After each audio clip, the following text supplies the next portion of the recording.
The arrow that ends you never whistles through the arates.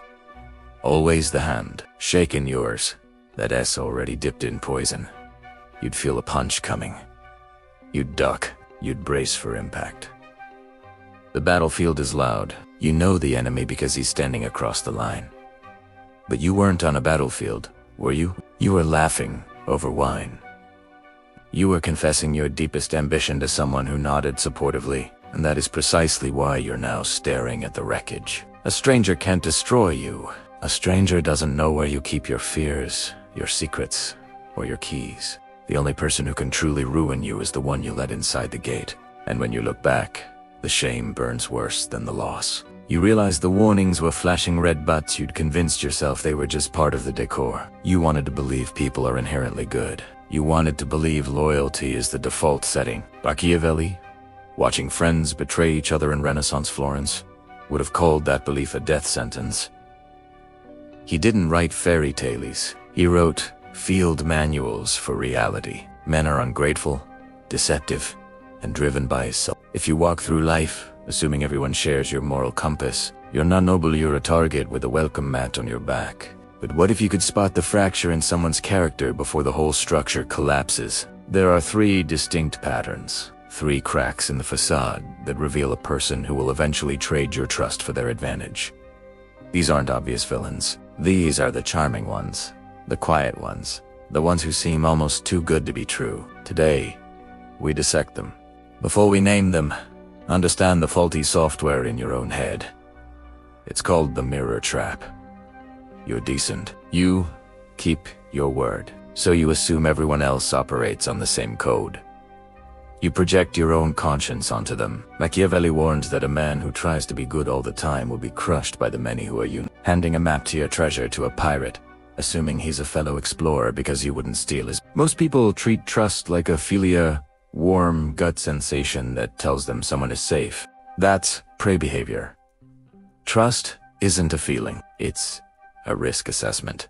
The most effective con artists were masters of making people feel special. They used your longing for connection as the delivery system for their manipulation. You have to stop trusting your emotional temperature and start reading the data. Feelings are smoke. Behavior is the fire. Trait number 1, the oversharer. The one who gives you their soul on the first date. This is the most deceptive red flag because everything in our culture tells us vulnerability equals intimacy. We're taught that when someone shares their deepest pain, it means we've been chosen. So you meet someone new, and within hours, they unload a truck of emotional baggage. Abusive parents, betrayal by their ex, a secret they've never told anyone. Your ego inflates. You think, they trust me. We have a real connection. No, you have a target painted on you.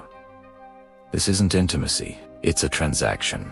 In psychology, this is called premature disclosure. Machiavelli understood that humans are driven by love, fear, and also by debt. When someone hands you a secret, they create an invisible IOU. You feel compelled to reciprocate. So, you lower your guard. You tell them your insecurities, your fears. You think you're bonding. In reality, you're handing them ammunition. The person with no boundaries about their own privacy will have no loyalty to yours. If they'll sell out their own history to a stranger, they'll sell your story to the next person who buys them coffee. Why would they trust you so fast? They don't know your character. They do it because it's a shortcut to hack your empathy. Real connection is glacial. It's forged in shared hardship over years, not revealed in whispered confessions over appetizers. If someone tells you their life story in the first conversation, don't feel special, feel suspicious. They aren't looking for a partner. They're looking for a caretaker for their chaos. And the moment you try to set a boundary, they'll turn that vulnerability into a weapon. I opened up to you.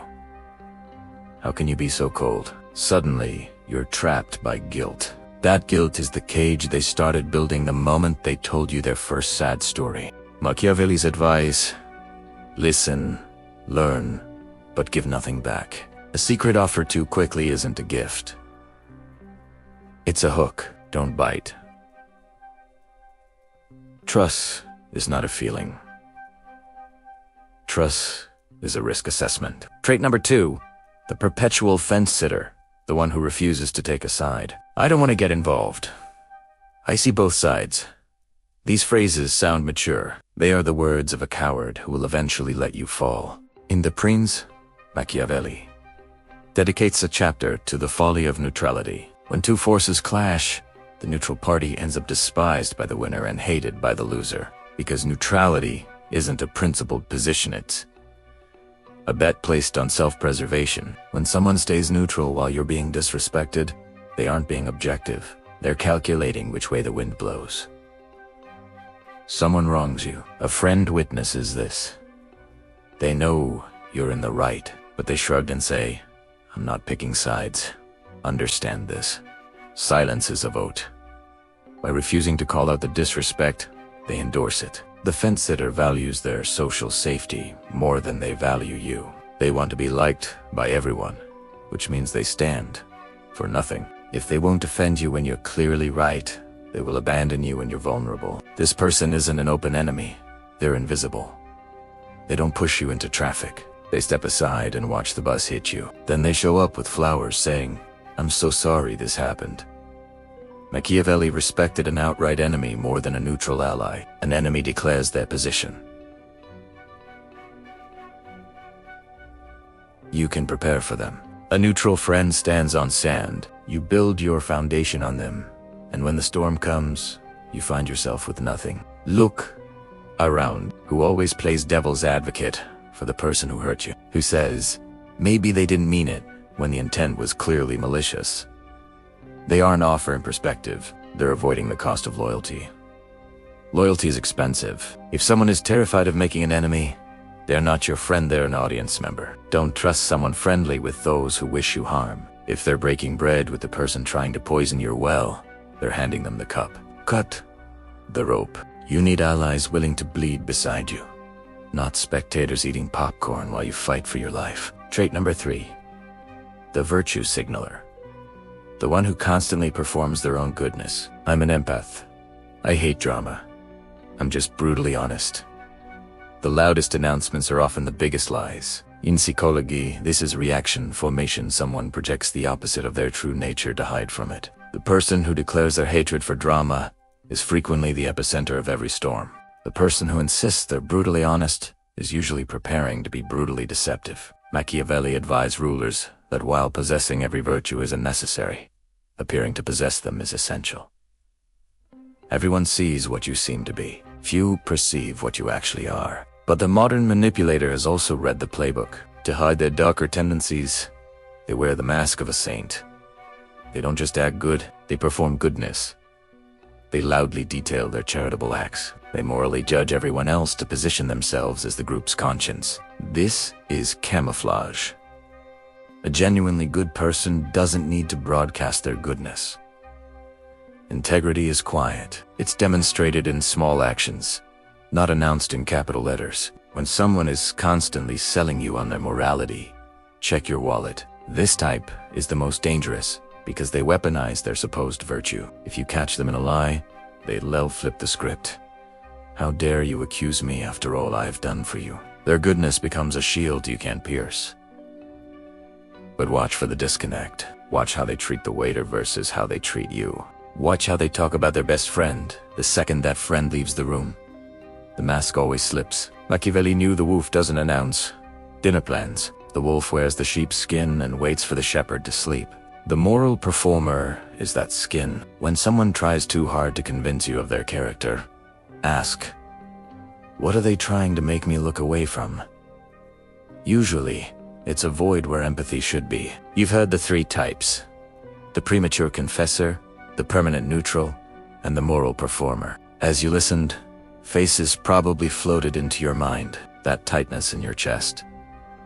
That's your intuition waking up. The real question is, why didn't you see it before? Why do we keep giving these people the benefit of the doubt until the damage is done? It's called normalcy bias. We assume the future will look like the present. We assume that because they haven't hurt us yet, they never will. Acknowledging that your friend is a fence-sitter means you have to have a difficult conversation. It means admitting you were wrong. The human ego often prefers swallowing the poison of betrayal to swallowing the bitter pill of being wrong. So we make excuses. They're just going through a hard time. They just hate conflict, have a strong moral compass. We gaslight ourselves. Stop. Machiavelli didn't write for people who wanted comfort. He wrote for people who wanted to survive. Survival demands the death of illusion. You have to look at the people you love and see them not for who you need them to be, but for who they actually are. But suspicion isn't enough. You need proof. You need to stress test the foundations. Engineers don't hope a bridge holds. They drive heavy trucks over it to see where it cracks. Here are 3 tests to shatter the masks. Test 1 for the Premature Confessor. The boundary test. They use vulnerability to create obligation. To test them, build a wall. Next time they dump a crisis on you, say no. Firmly. I can't help with that right now. Watch closely. A healthy person respects the boundary. Okay, talk soon. The manipulator will panic. They'll guilt you. I thought you were my friend. Or they'll get cold and punishing. That reaction proves the vulnerability wasn't connection, it was a demand for submission. If your no destroys the relationship, it wasn't a relationship. It was a parasitic attachment. Test 2 for the permanent neutral. The stance test. The fence-sitter thrives in the gray zone. Drag them into the light. Create a situation where they must choose a side. We need to decide. I think A is right. What do you support? Don't let them say both are good. Hold eye contact. I need to know where you stand. Watch them squirm. If they can't support you in a trivial decision, they'll never back you in a crisis. Share an unpopular but true opinion. If they glance around to check their room's temperature first, they belong to the herd, and the herd will trample you the second you stumble. Test 3 for the moral performer. The ego's starvation test. They run on validation. Cut the fuel line. Stop praising their virtuous posts. When they talk about their charity, just say, okay, treat their goodness as ordinary. A narcissist hates being bored. If you stop feeding the ego, they'll escalate. They'll devalue you.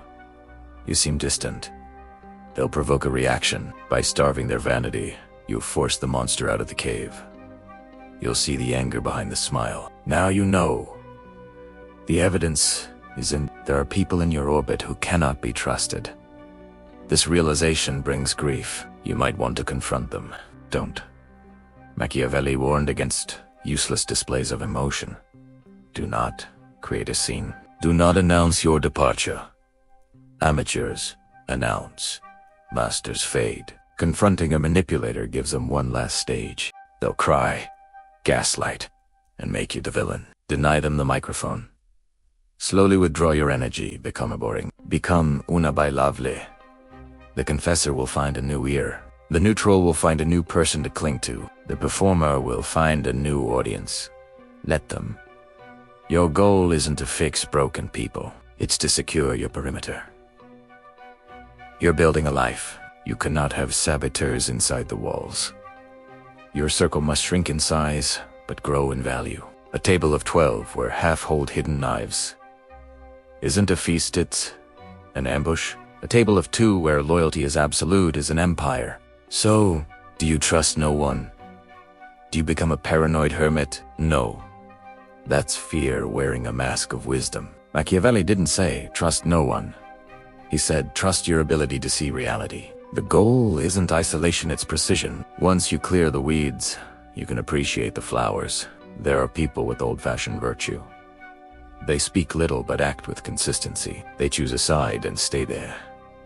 They don't advertise their honor. They live it silently. When you find these people, treat them like gold. Return their loyalty tenfold. But you can only find them after you've cleared the garden. You've been watering plastic plants. Stop.